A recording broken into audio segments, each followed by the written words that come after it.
تم کیوں نہیں سمجھتے کہ تمہارا تعلق دو جہانوں کے مالک سے ہے؟ تم اس سے مانگ رہے ہو جس نے تمہیں بنایا ہے، تو ایسا کیسے ہو سکتا ہے کہ وہ تمہاری دعا قبول نہ کرے؟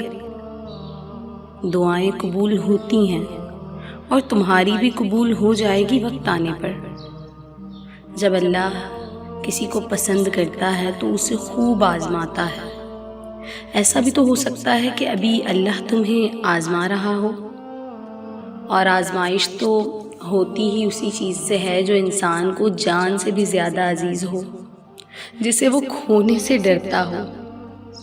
پھر آزمائش کے دوران اکثر اللہ اس چیز کو تم سے دور کر کے بھی آزماتا ہے تاکہ تم تڑپ اٹھو اور اسے پانے کے لیے اپنے رب کے قریب ہو جاؤ۔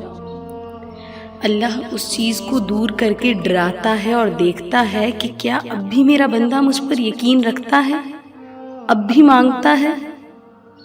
مجھ سے جب ہر امید ختم ہو گئی، ہر دروازہ بند ہو گیا ہے،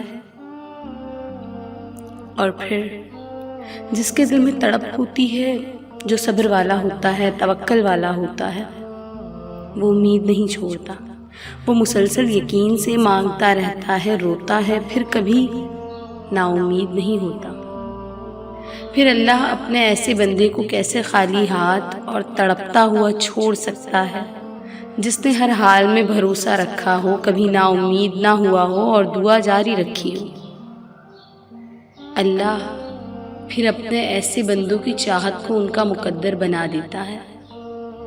اس لیے بس ہمیشہ اللہ سے مانگتے رہنا، بے شک جیسے مرضی حالات ہوں۔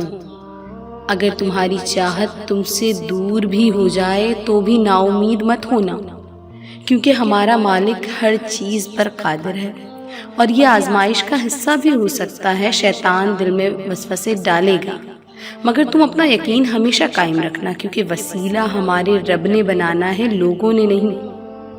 کوئی کتنا ہی مخالف ہو، جب رب کی رضا ہوگی تو سب عطا ہوگا انشاءاللہ۔